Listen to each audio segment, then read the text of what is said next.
welcome, welcome. You have now entered the cosmic radio receptors of KCIW 100.7 FM in Brookings, Oregon.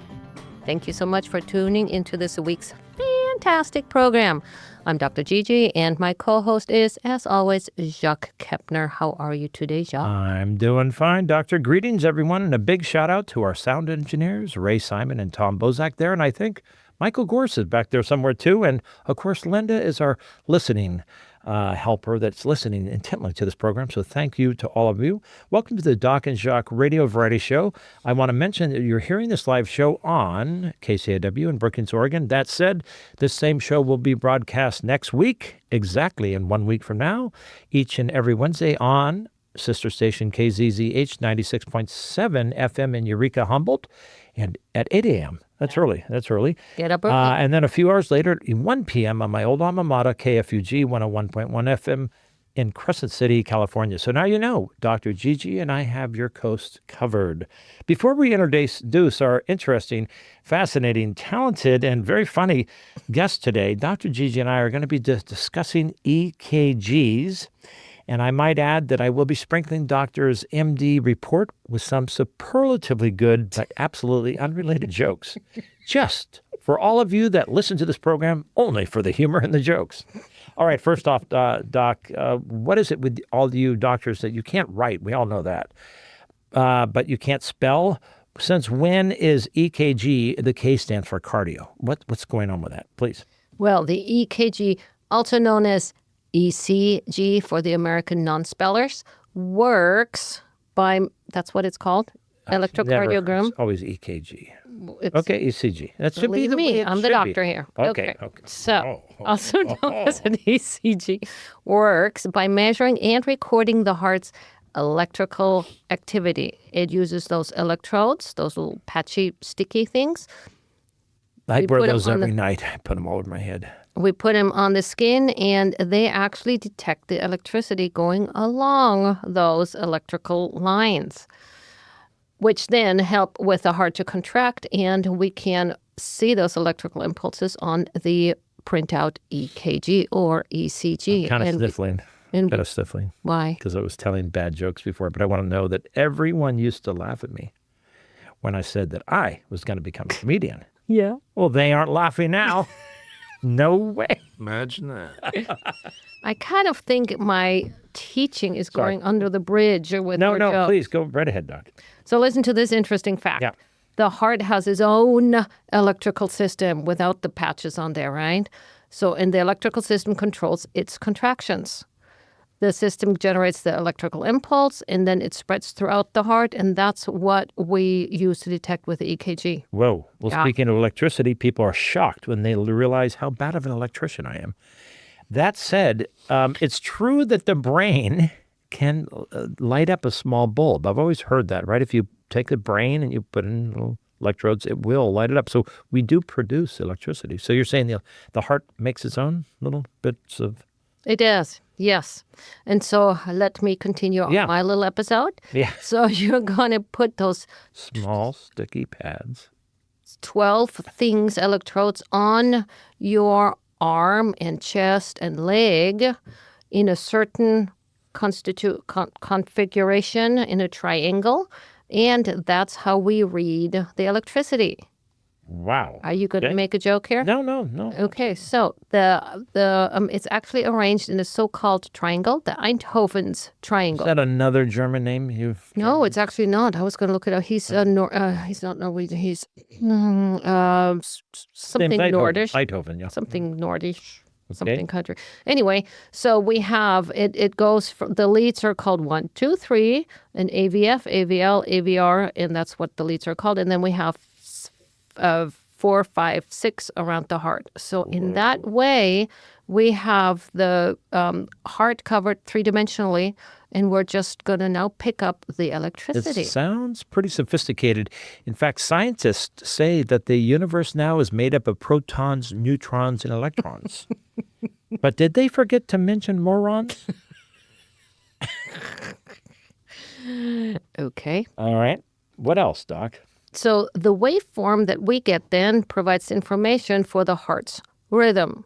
So we can see if it's regular or irregular, if it is too fast, or too slow, and if all the little electrical peaks go high enough or low enough and wide enough. And they put them on with the sticky little things. You don't have to take any pre-medicine or workout or anything. You just hook these things up, and it's a pretty short test. Yes, it takes 10 seconds. But, it takes longer to put those little sticky thingies on you. And then if you're a hairy man, then it's a lot of trouble to get sometimes things. they got to shave you a little bit, right? Yeah, depending on... Well, I gotta have a few drinks before I get shaved, because it's better to have a bottle in front of me than a frontal lobotomy. Somebody had to laugh. Yeah, our guest just got up and left.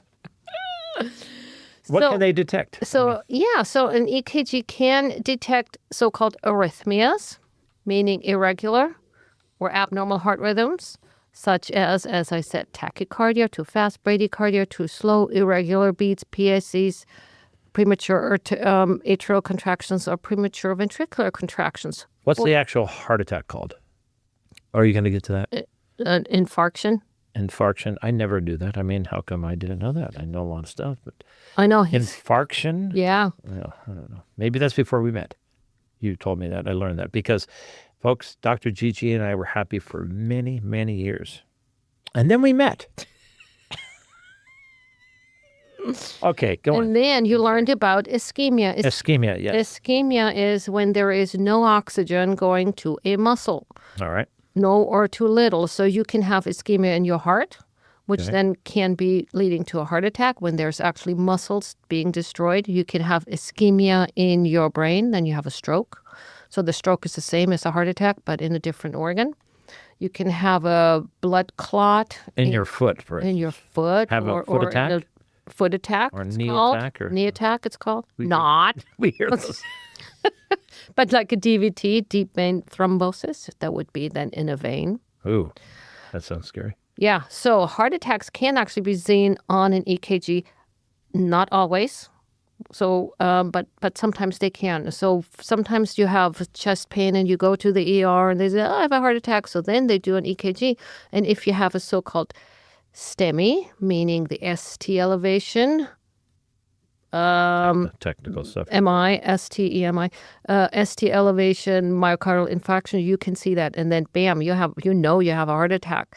But the non-STEMIs, for example, don't show up. And so then you have to do the blood test. When you were doing your work in London and in the Bronx, didn't you work in the emergency room, see a lot of heart attacks? Worked in the emergency room. Which had more, Bronx or London?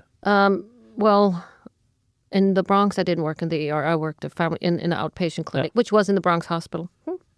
Okay. Yeah. Cool. So, but I did do a lot of cardio rotations, and it's pretty cool. You do see in the ER, you do see a lot of people thinking they have a heart attack, and they actually don't. A lot of times they have reflux disease. Turns out. Whoa. Yeah, it can be very What is it, painful. those salts they smell or something in case you have a heart attack? Like ammonia salts? Yeah, in the movies they always have. We're talking about movies later on, but in the movies they always say, where's my medicine? Smelling salt. Before they die, they hit the pat, and then the bad villain always takes their medicine at the last minute. They're groping for, where's my medicine? Quick. They spray it in their mouth and they resuscitate, right? Is that true?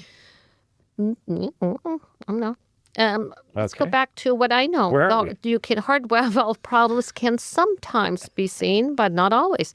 That's when we have the murmurs. Murmurs. When we go with the stethoscope and say, you have a murmur. Right. That means the heart valves are not really working properly. Ray calls those mermaids. Mermaids, that's right. Mermaid.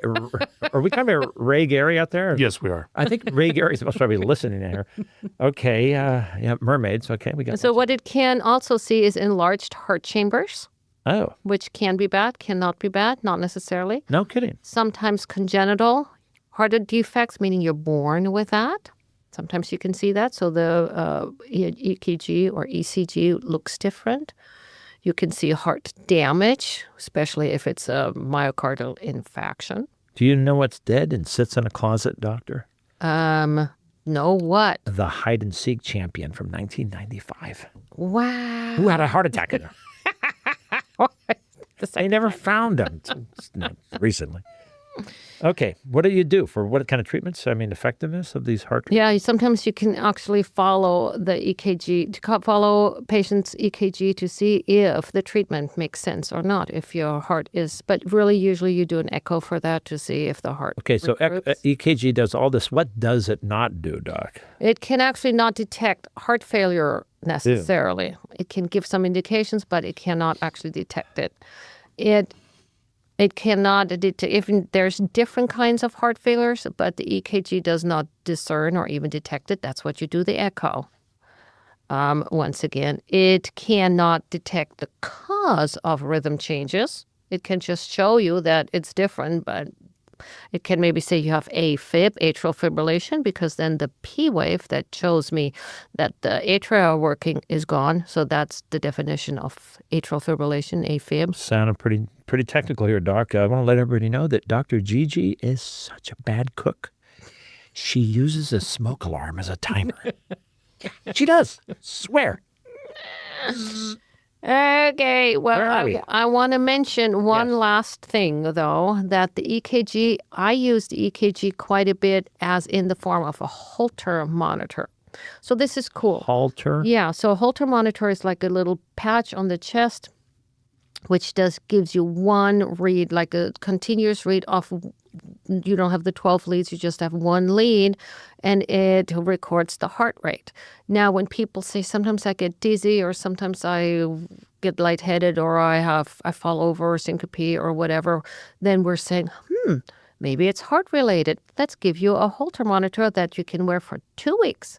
And then whenever you feel weak, you write down the time because the time is recorded on that little Holter monitor thingy. And when the results come back, they say, look, the heart stopped beating for 10 seconds, and that happens to be the time the person actually syncopated or fell over and lost consciousness. So then we can say, hey, you need a pacemaker, or you'll go to cardiology, and they can decide what you need. You can decide. They can decide. She can decide by looking at EKGs. I think I understand a little bit more now. Good. Dr. GiGi tells me that she can always knows when I'm lying because my lips are moving. He had to explain me Now the you joke. get it. She didn't get that earlier. I said, Okay. why is that funny? He said, All right, "Because I'm sniffling over here because I was laughing so hard pre-show. We were telling some jokes with Dan Springen, but let's move on from that. Thank you so much for that interesting thing about EKG. I mean, Thanks it's for your good. jokes. Well, I kind of sprinkled them in there. Weird. All right, it's time when we turn our attention to today's guest on the Doc and Jacques radio variety show. In this age of mega budget blockbusters that dominate our screens, well, there exists a quiet revolution that unfolds in smaller theaters and unique venues across the globe. Independent cinema, or the making of movies, has become a birthright of innovation and creativeness in our society.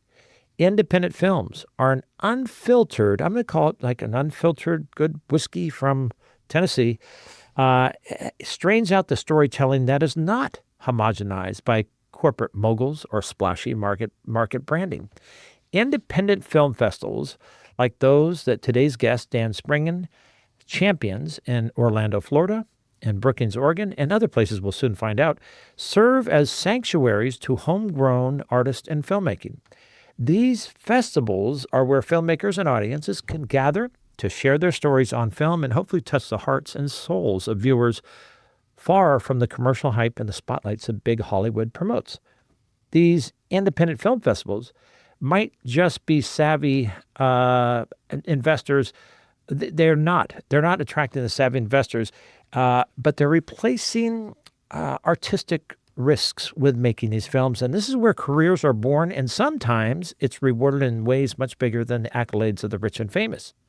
By viewing these smaller cross-genre independent films, which we will soon hear about, audiences oftentimes discover that cinema's greatest power isn't in its spectacle or star dazzle, but in its ability to reveal intrinsic human emotions in handmade ways and manners. Today's guest, a veteran independent film festival promoter, Dan Springen, understands that these festivals aren't just events, they are back road highways that connect artists and audiences with gritty screams or soft, real whispers. Today we explore the vital corner of American culture, or global culture, actually, at that, with a man who lives and breathes the independent film spirit. So, without any further verbiage from me, Dr. GiGi and I wish to welcome Dan Springen to the Doc and Jacques radio show. Welcome, Dan. That was an amazing intro. As a matter of fact, I'm just going to leave because I think you... Because I think you covered just about everything I was going to say. Leave the beer you were brought in with.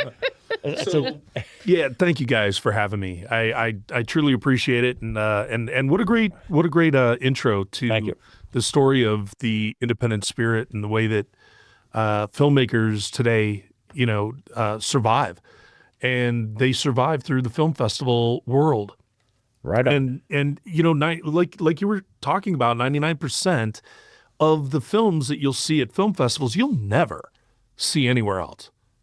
Never. Right, yeah. Because you would literally have to be searching for a film about a guy who falls in love and then becomes a evangelist in New York City to save his girlfriend's honor.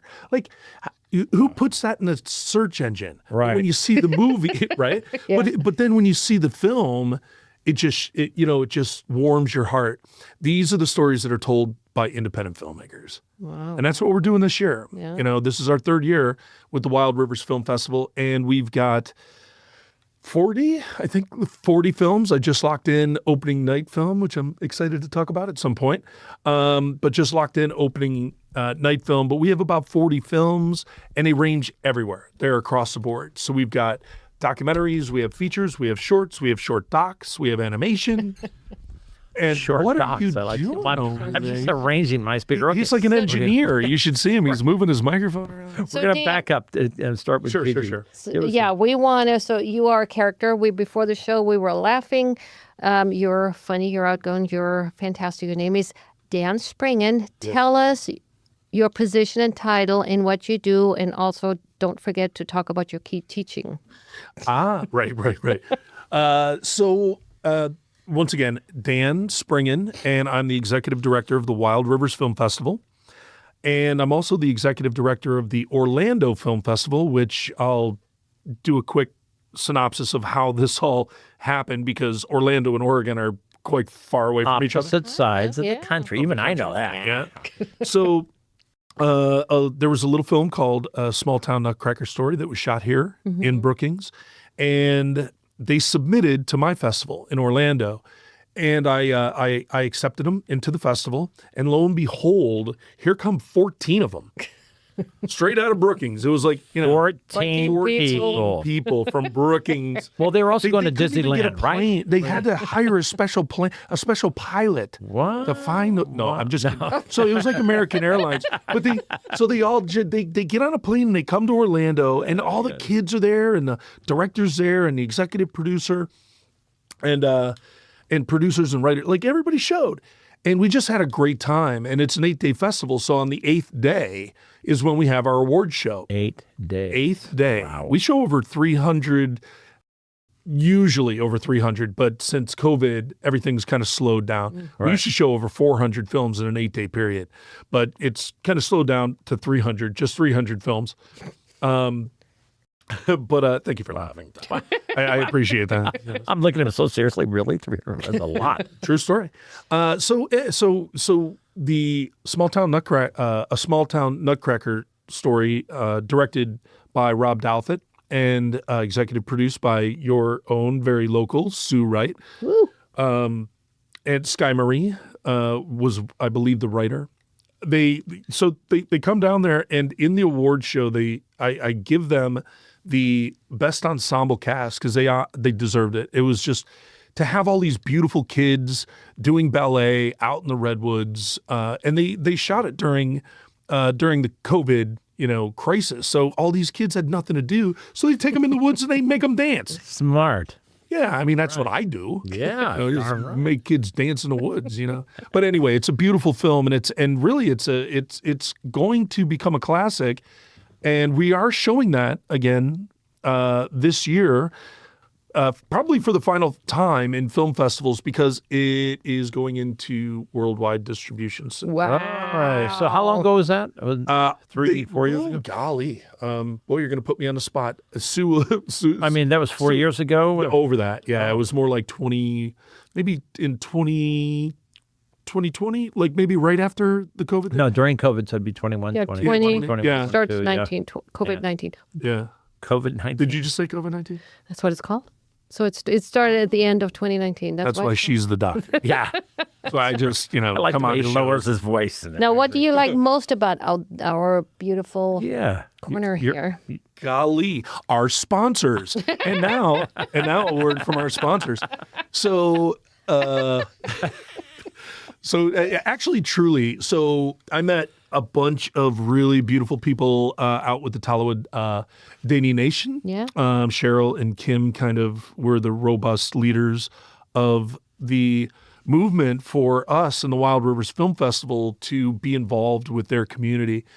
And so they're one of our sponsors, as well as dear friends. I hope you guys are out there listening because I love you.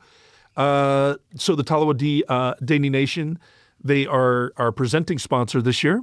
And then the Roadhouse Foundation, Sutter Healthcare, Travel Curry Coast. There's so many to mention. Her healthcare, her former. Yeah. What for fucking? Sir Schubert. Yeah. They're pretty good. They came in to help out, and also they understand. I don't know if it really comes down to mental health, but you gotta have art in a community, and if you don't have enough of it, it just goes stale and falls apart. I agree. And He's an artist. we have so many talented artists in this community, from painting to, and I'm trying to build filmmakers. And we did that with our workshop, which we taught out at SWAC Yeah. at the college Right. out there. And we had 15 wonderful young adults between the ages of 12 and 18, but they kind of fell in, like the 14 to 16 was the main group of them. My age. Yeah. Well, Mental, how yeah. you act. Yes. Can you believe we just met? We're like brothers. I mean, he's my much older brother. Yeah. Much And I'm only 16. older brother. But we had a great time out there, and we had a 10-day program, and there was 5 days of education. So we taught them pre-production, production, and post-production. Huh. So the three main aspects of getting a film, what they say, in the can. Yeah. So we then took the last 5 days and we shot a small 30-minute television show that's similar to Saturday Night Live. So it's like Saturday Night Live for kids. So it's all sketch comedy, right? Yeah.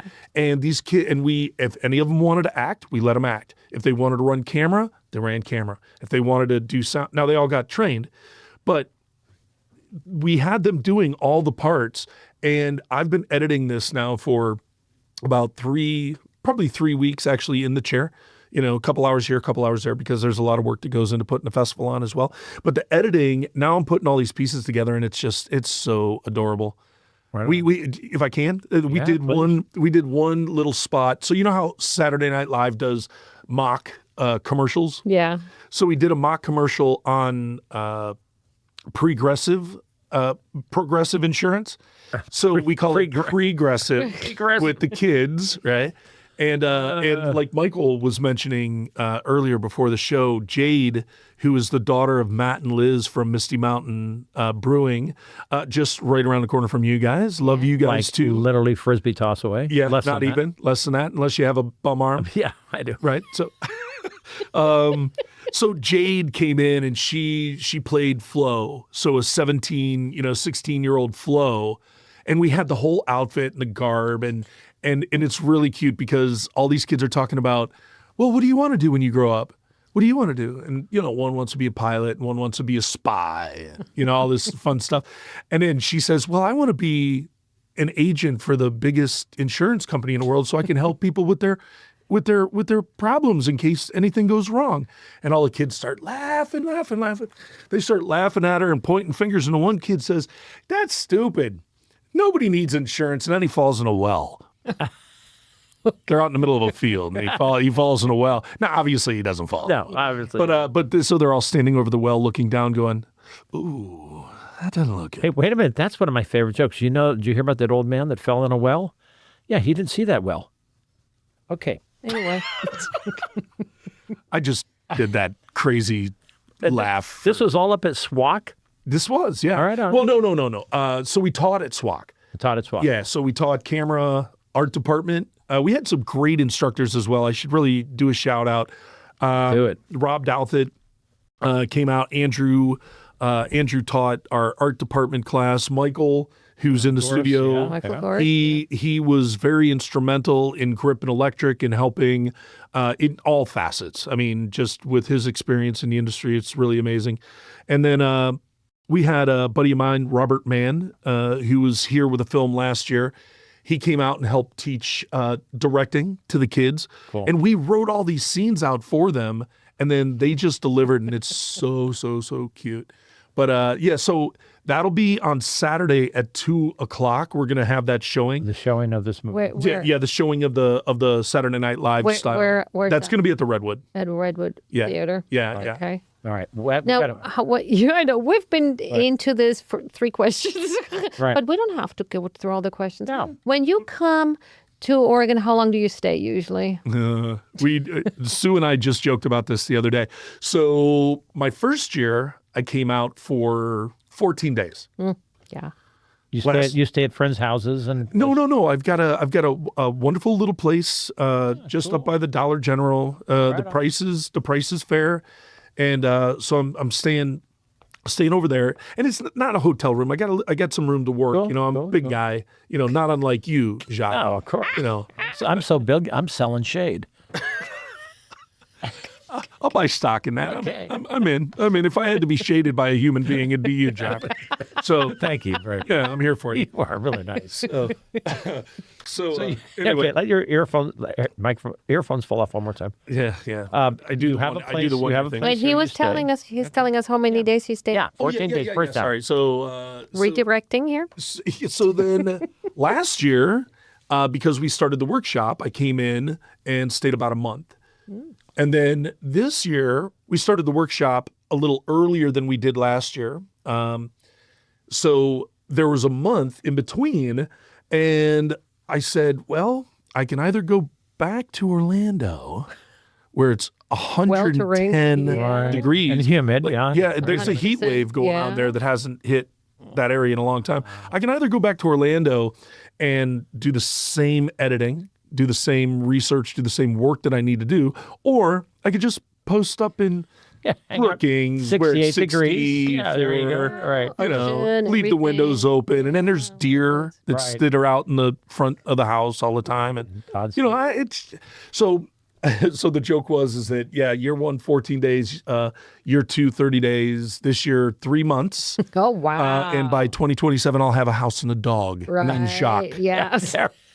The house or the dog? I mean, Well, both. I'm really enamored at this Jacques, point, so we're just going to name everything Jacques from here on out. Even all my new films, we're just going to call them Jacques 1, Jacques 2, Jacques 3. I am honored, actually. That is really, really, I would really do that cool. for you. We're going to back up a bit and get into, you've been doing film festivals for a while, but I have to take a break right now. Do I? Yes, I do, because it is already halfway through the show. You're tuned into KCIW 100.7 FM in Brookings, Oregon. We wish to continue to thank our major supporters of community radio, such as Michelle Bupert with our own vibrant local Curry County Chamber of Commerce. Hey, Michelle. Advanced Airlines, flying in and out of nearby Crescent City to Oakland and L.A. now, 7 days a week. Did you fly into Crescent City, or did you fly No, into I flew Bedford? into Medford. I'm Medford, way yeah. too big for Crescent City. They have a little guppy plane, yeah. Chetco Medical and Aesthetic Center right here in Brookings, Oregon. Dr. John Kirk's Porta-Pints Craft Brewery now with 2 locations in Northcrest and South Beach in Crescent City. Jim, Doc, Blarty, and Dan and Phyllis, thank you all. Nick Rail and his 501c3 project partnership with the Performing Arts, which is soon to be constructed, a $50 million event center in Crescent City, which we might come into a little later and ask you if that's going to be a big location, a big place. You can also experience the arts since 1961 at the large, reimagined Crescent Harbor Art Gallery in Crescent City, anchored in the harbor. And then lastly, Strike Yes, not you're out, but you just made a strike at our region's only bowling center, Tsunami Lanes on 101 in Midtown, Crescent City. And finally, Dr. GiGi and I, and yours truly, we thank you very much. All right, getting back to Dan Springen here in the studio, telling some great stories about not only your life that you've uncovered here, so opposite of where you have spent most of your time and call home, I guess, is in Orlando. Oh yeah. Or a little it's suburb actually of it? it's actually Belle Isle, Florida, but it falls under Is the it kind of Orlando. swanky? Belle Isle's kind of the swanky. No, it's underwater. Yeah, it's swanky. Come on, Jacques. I mean, we're talking about. Is it Belle? Is it Belle? Well, Belle, beautiful. Island, beautiful island. Oh, okay. No, actually, it's a great community. It's a great community, and it's surrounded by lakes. So it's one way in, one way so out. that's right, because Orlando's not right on the ocean. People think it's right. No, yeah. It's inland. And it's weird because you think the minute that you move to Florida, you move to Orlando, you're going to be at the beach all the time. I don't even know where the beach is. It's like an hour you just never east, right? I've been here, and I can see the Pacific every time I step out, and I literally have only been down to the beach one time. Well, I've been really busy working, but I've been down to the beach one dedicated. time. Plug it in I am there. a dedicated man. And the one time that I got to the beach was to shoot a scene for the show with the kids. Wow, how cool is Yeah. that? Now, how long have you been doing film festivals? Were you one of those guys in college? You're a bit younger than me, not much, but a bit younger than me. And I when I was in college, they had the film classes, the genre of films and noir and all those kind of things. Were you one of those kind of guys, or was it like a I was film nerd? not a nerd. You were too cool. Yeah, I played in a rock band, so it's hard to go from rock and roll to nice. complete nerdism. Yeah, that's Although true. I have been getting into AI lately, so that's a little nerdy. Yeah, that's so but, cute. Everybody's it's all going that way. Yeah, well, that's a Pretty crazy soon we're talk. going to be all replaced. We're just going to pretend By here. by perfect. They'll figure out our voices. We wouldn't even have to show up. Imitate voices. No, the films, you can do all avatar So you stuff. studied it in college? I did. I went to Valencia Community College. Back then it was a community college. Since then it has moved into the college institution of right. like main colleges. Nice. And their program was great because at the time there were 3 options in the town, and one was like over $100,000 to go to. And then one was a 4-year, but you couldn't go until you had your 2-year. The 2-year. Yeah, that's right. So the option for me was Valencia, and I'm glad it was because it was a lot of hands-on. I worked on a lot of projects when I was in film school, including shooting my own. My first film was in 1996, and then went on to do a feature film called Deadly Species in 2000, and that kind of sparked my career. Oh, cool. And then I made feature films and still do. I'm a filmmaker by trade. I do the independent film festivals because I want to see filmmakers who are like me get that leg up. Because when you make a film, if it's not recognized, if it's not seen, it's hard to get your next one going, and it's hard to build a name for yourself in the industry. I always used to say that this is an industry that eats its young, because if you're not really, really dedicated and into it, you're not going to make it, and your parents were right. Right, you take all that. You don't time want to give them the credit for being right. No. But they were right. Yeah, you don't want to make movies. Back in the 90s, I was in that movie called Cocaine. I only had one line, though. Just when you thought there were no more jokes. What is an indie? Ask him that question. What is an indie film? People say indie films. When I first, okay, tell your doc. No, I was saying my question. Okay. Could you phrase it differently so it doesn't seem like Jacques' I question? We were gonna ask what an indie film. But before we go there, I actually was gonna say you're in a pickle, right? An indie film, or you're the festivals is for people who have not made it, and you pride yourself of not being one of the machine, right? We do our own thing, but really the goal is to become one of the big people, to be part of the machine, right? Isn't that This is good psychology. Yeah, this is Psychology here. a good question and an important question. So, independent just means independent of the Hollywood studio. So, to give you an idea, you could have an independent film that's financed. I want to say English Patient, right? The English Patient. The English movie? Patient, yeah. That was an indie film. It was independent of if I'm correct. Now, it's been a while since I've had this discussion, but all it really means is that you're independent from the Hollywood machine. So you're not in the machine, you're outside of the machine, and you're doing your films independently. And a lot of times you'll see independent films with big stars. In Orlando, I had a film called Tapawingo, which starred John Heder. We were talking about, Napoleon Dynamite, right before the show started. And he was in that film. And that was my opening night film last year at the Orlando Film Festival. Tapawingo. Yeah, it's really cute. So that's the name of a lake outside of Kansas City is Tapawingo, but just to let you know. And I believe that's where this film takes place, is in Kansas. Kansas. Idaho? It's right a super cute film. If you have a chance to see it, you should look it up. It's probably already out. And you had help in doing that? I mean, not shooting it, but I programmed it as our opening night film in Orlando last year. I see. I gotcha. Are indie films usually low budget? I mean, is that associated with low budget? I would say $80 to $90 cents. Speaking of cents, is anybody here? Never mind. I'm not going to go there. So 80 to 90% of all films probably made, but certainly in our genre, in the independent world, 80 to 90% are under $500,000. That they get out of Michael Bay film, they spend that in an hour. Yeah. Right. Now, is that usually by donations? Do they go out and collect, or how does the money come together? It can happen in a number of ways. Yeah. I've my very first film was Friends, Family. Yeah. But it was only $66,000, but it made $500,000.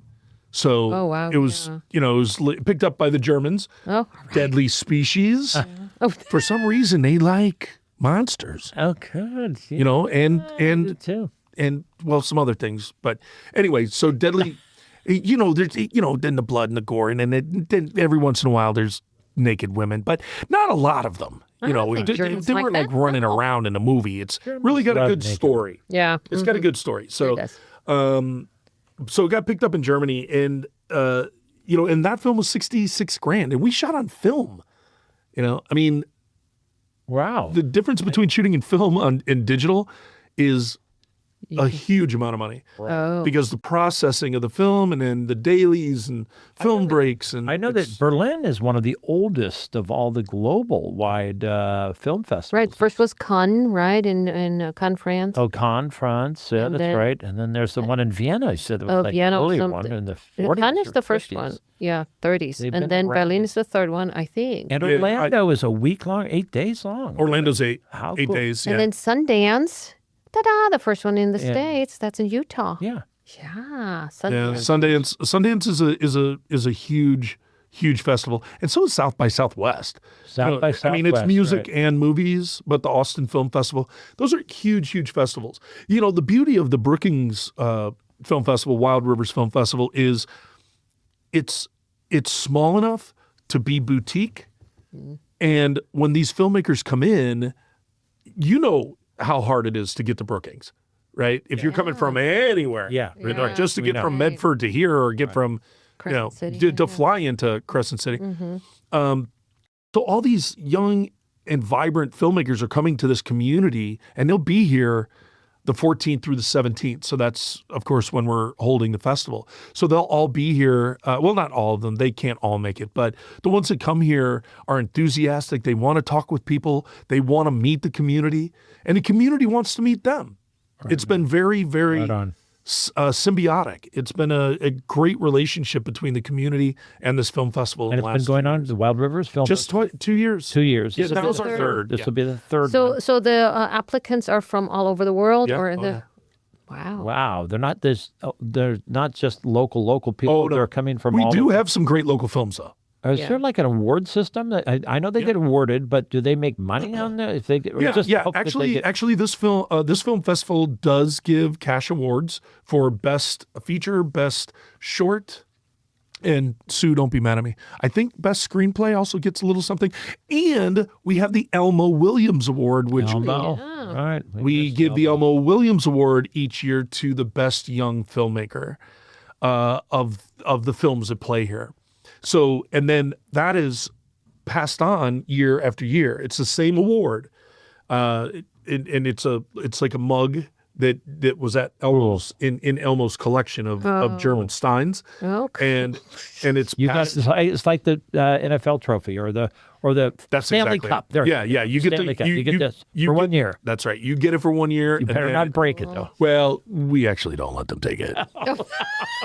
We give them pictures of themselves holding it, and then we take it back and drink beer out of it. We are only doing what Elmo would have wanted us to do. Right. Hey, now tell me, is the Wild Rivers Film Festival, is it a 501c3? Is it a nonprofit? Right it's a on. nonprofit.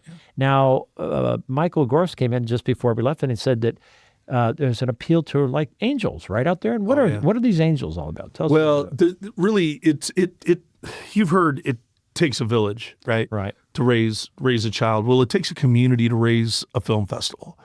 And if the community stands behind the film festival, it will grow and it will bring art and it will bring people to the community. So having a few angels out there in the world who have a few extra bucks in their pocket. I mean, what's $1,000? What's a couple grand? I mean, if you're, if you're sitting back, you love independent film, you got $1 million in the bank, throw the festival, or really any 501c3, but the festival, because that's what I'm here to talk about, could really use your generous donation, your generous support, because it helps us to bring in more filmmakers. It helps us to expand what we're doing, especially with the kids. We're teaching. I don't know if Sue would allow me to say what our budget was, but we spent quite a bit of money on our budget to teach these youth filmmaking. So that's the beauty of having an angel in the community who says, I'll go to wildriversfilmfestival.com right now, and I'll give $5, or I'll give what I can to support what you guys are doing. Well, tell us that story. We're here at KCAW. We're a nonprofit. We are 501c3. We're volunteer. We do this on a volunteer basis. Nobody's paid. Same thing. It's a good community resource, good community. It's important that we support our community events. Absolutely. And Wild Rivers Film Festival is becoming famous. Yeah, right. Really it is growing. growing. And so the community wants you here, right? You're in Wants charge us in a here. way of many aspects. We see why now it's gotten so popular. So it's good. Yeah, it's been a lot of fun, and it's a great outlet, because you can only watch so many Hulk movies. Okay. So if I got to watch Spider-Man one more time, I don't know what So I'm going to do. how many film festivals are there in the U.S.? Are there a ton of them, a right? ton or not? Many? All the ones that are here. I don't know. But There's a lot, though. Are there? Yeah, I mean, I remember the last time that I researched how many film festivals there were. There was like over 5,000 worldwide. Wow. Oh, okay. So it's a big Well, we're one of them. Let me say one thing, though. Okay. Is the one thing that I find about film festivals is they're not where they should be. I mean, they should be, in Austin and D.C. and New York, but you know where they're missing from? Brookings. Is the underutilized, the underserved communities that don't get independent cinema. Because even when you watch Netflix, most of that stuff is going to be independent, the films, and Amazon, you're going to find them on there. Yeah. But it's not like watching it at the Redwood, Yeah. right. True. Sitting down at the Redwood and really watching a feature film that was made by a human being who might be sitting next to you. Yeah. Right on. Yeah, You don't get that anywhere else. You'll get that at a festival. So I think that more small towns need to have film festivals, because, okay, how many people are going to drive in here from Grants Pass? Right. Yeah. I mean, We hope. we hope they do. we hope. But I mean, the odds are, are they going to drive that hour and a half? Maybe. And even, Crescent City or Gold Beach. They should. They should, They for sure. should, yeah. Yeah, I know you guys out here will drive like endlessly. You guys, it's like, you're born with like tires. You get, for some reason, Six cars. It's like, oh my gosh, I have to go to Medford. I'll drive you. It's a what? gotta be kidding. Who wants? No, jump in. I'll just run you out there real quick. There's nothing real quick about it. Hey, let's talk the nuts and bolts of this. How many films are featured in this year's Wild Rivers Film Festival? Yeah, we have about 40 films, so a combined total of about 30. A combined total of about 30 hours worth of films. Okay. So there's stuff for everybody. I mean, shorts, features, documentaries, short films, animation. And so there's something for everybody, but you can't watch all of it, even in the 4 days. Dates, again, August? The dates are August 14th through the 17th. 15th. So literally 4 days. right after Pirates Festival, right after Pirates is us. And we're lucky. We've got some great people working with us. Chrissy Cooper is handling all of our.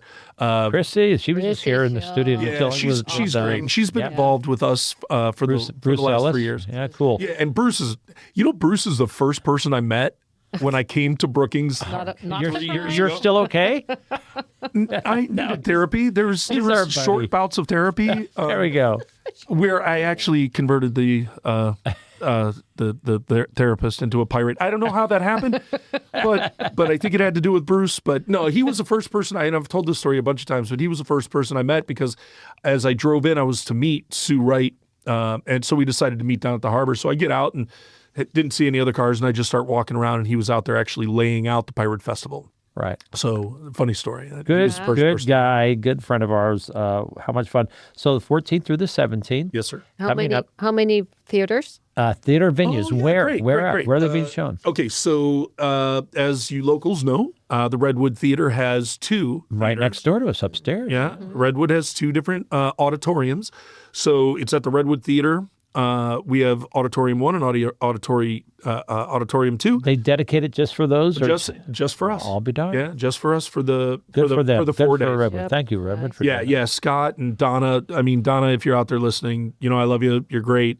She manages up there, and every year I come in and I cause her all kinds of grief because I bring her a bunch of movies she has to ingest into her system.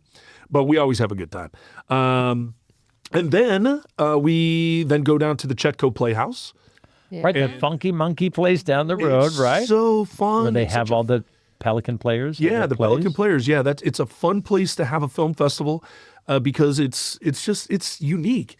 And I grew up in the theater. So for me to find out that I could actually have a part of the film festival that I'd be the executive director of playing in a theater, I thought was classic and absolutely love that place. Cool.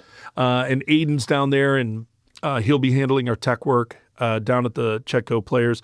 And then we have the library. That special room that nobody ever goes into until you finally realize where it is. There's a room there. There is a room. Yeah, big room there. And there's a door. That goes into that room. Oh, my goodness. Yeah. Okay, so do you recycle the movies? You have 40 movies, you have 4 venues, and you go... Oh, yeah. We try and make... What I did with the schedule and have done with the schedule in past years is I try and take the movies and set them at different times when they show so that not everybody wants to go to the movies at 8 o'clock. Some people are sleeping by that time. What? Oh, no, it's true. No, seriously, Doc. I mean, of all people, I should. 8 in the morning? Are we talking 8? No, 8 p.m. 8 p.m. No, 8 in the morning, we have everybody here. Yeah. They'd be coming up off the beach, their walks. They'd have all kinds of, like sea glass in their pockets. So, yeah, we have education that starts at the library. Oh, and the library is the other the other location. So we have 3 locations: Redwood, Chetco, and the library. And at the library, we mainly show documentaries, but we are showing a couple of independents there. And these movies can be 10 minutes long. What are some of the genre? What are So the shortest one I have is really rocking. It's called COVID Dystopia. And it's a short music video / short film with a political slant to it that has to do with COVID. But every frame in this 4-minute and 51-second film is hand-drawn. Oh, wow. And by an artist, by like a real deal guy. Yeah. Like a Disney guy. He was an old Disney guy. From Orlando. Right. So every frame is hand-drawn. It's beautiful. It makes a statement, and it won best. I gave it best music video because we have so many shorts, but it's also a music video. Best music video at the Orlando Film Festival last year. Cool. So, I mean, it's 4 minutes and 51 seconds. So this artist, this creator, is that person going to be coming here too, maybe? I don't know. I'd have to check with our VIP director, Kenny, to see if we have heard whether or not he'll be coming out. But we do have a bunch of filmmakers coming out, including E. Vandenberg, which did a documentary about Juilliard and going to school at Juilliard. Music school, yeah. Yeah, Nice. she was in class 14. It's funny because it's got Laura Linney. It's got a bunch of people in it. Klein's in it. There's just a bunch of people in it doing interviews, but it's talking about the 3 women that ran that class for years and years and years. And it's really great. So Eve will be out. And then our opening night film, which is called Ethan Bloom, the producer will be out, and that's Maylin Dominguez. She's coming out to represent that film, and that film is super duper cute, and that's opening night. Now, here's the thing about opening night. You got to have a VIP pass to get advanced seating before seats run out. How do we get these tickets? Well, I know somebody. Please. Come on, Jacques and Doc. We're connected now. Yeah. No, I'll make sure you guys have VIP passes, and thank you for bringing me on. But yeah, so Ethan Bloom it's a coming of age story. If I'm not rambling too much. No. Please. Okay, so Ethan Bloom is a coming of age story, and it's about a young man who loses his mother early on, and he finds religion, but it's the wrong one. He's born a young Jewish boy, right? But he finds out that he can go to heaven and see his mother if he studies Christianity and Catholicism. So it's not by all means, it's not heavy-handed religion.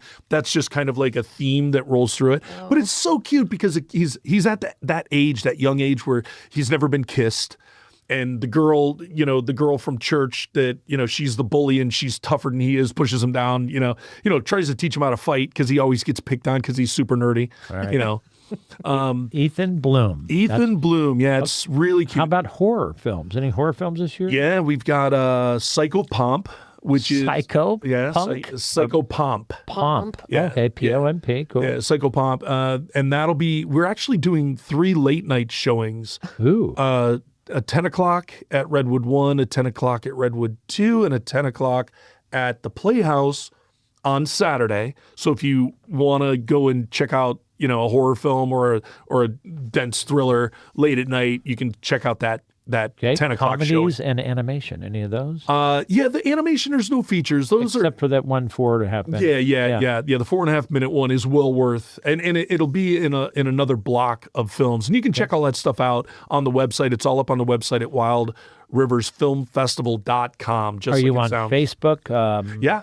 Facebook, so Wild Rivers. Wild Rivers Film Festival. If you do at Wild Rivers Film Festival, I think hashtag at Wild Rivers Film Festival. It'll come up. Yeah. Wow. What is your favorite film your top 3 movies that you've ever seen?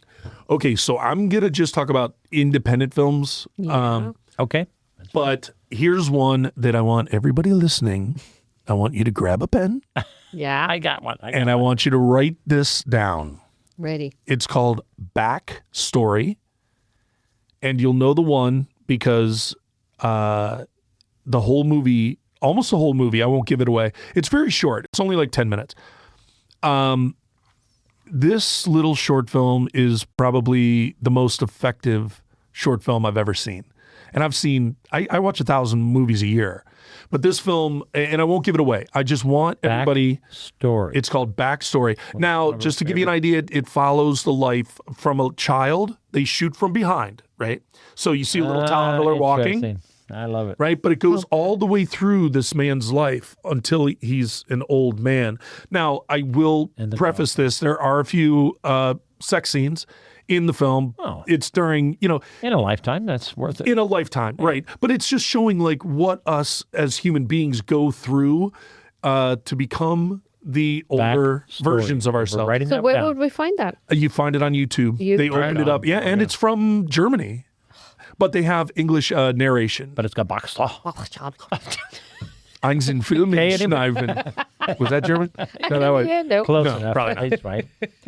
Backstory. Yeah. And then, there's a couple other ones. Gosh, I've seen so many great ones, and we've had them at the festival. There, if you can find it, there's a cute film called Virgin Alexander. There's a film called Blue. It's a feature film. These are so unique. Right on. It's like you'll never, ever see Hollywood make a movie like these. Wow. They're really, really something special. Do you know what my favorite mythical character is? What? You two? An honest politician. All right.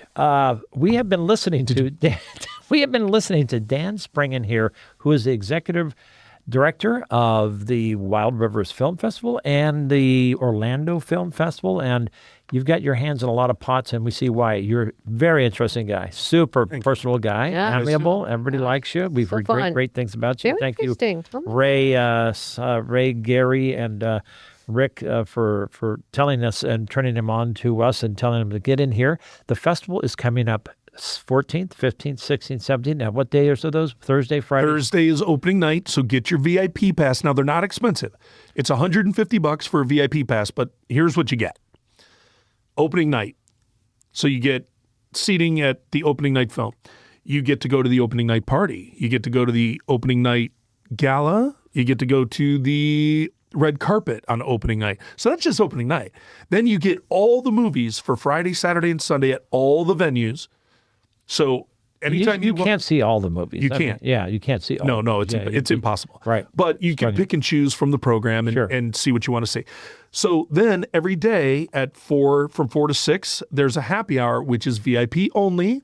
But you get to go with your VIP pass. It's only $150. Okay, $20 for a day pass? At $20 for a day pass. Right on. And if you want to just watch movies and you don't care about going to the parties and the award show, which you also get to go to with a VIP pass, and that's at the Elks. That's at the Elks. Elks? Yeah, at the Brookings Elks. Hey, we're Elks. Yeah, me too. Yeah. Yeah. So that's what you get for the $150. Then you can get a day pass for $20. And that gets you into one full day of movies at any of the locations. Right on. Good. Then if you don't want to go to the opening night, you don't want to go to the award show or any of the happy hours or any of the parties, which you get as a VIP for $150, you can buy just a festival pass. And the festival pass is $50, and that gets you all the movies.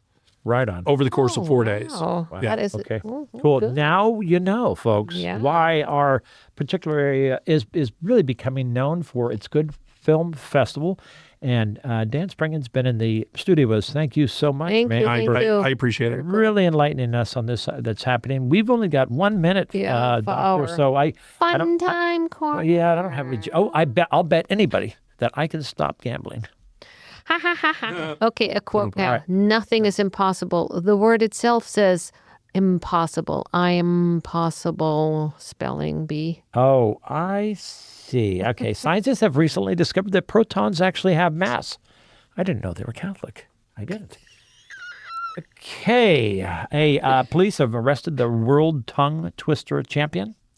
I hope they give him a tough sentence. Can't even say my quotes. Okay, one more. Living on Earth can be expensive, but at least it includes a free annual trip Around the sun. I like that one. Very, very good. Okay, folks, I think we're at our end of our show. Yes, you Dan have been Springer, thank you listening. so much. Hope to see you at the festivals. You have been listening to the Doc and Jacques Variety Show on KCRW 100.7 FM in Brookings, Oregon. We hope you have enjoyed the stories from Dan Springen as much as we have. Yeah, go for the Wild Rivers Film Festival. Thanks, Tom and Ray in the studio, and Linda out the listener. If you know of any interesting person, talented person in our area, please give us a call. Reach out to us at docandjacques@gmail.com. That's it, folks. Stay tuned for Tony Durso right now on KCIW 100.7. Thank you. Bye. Bye, guys.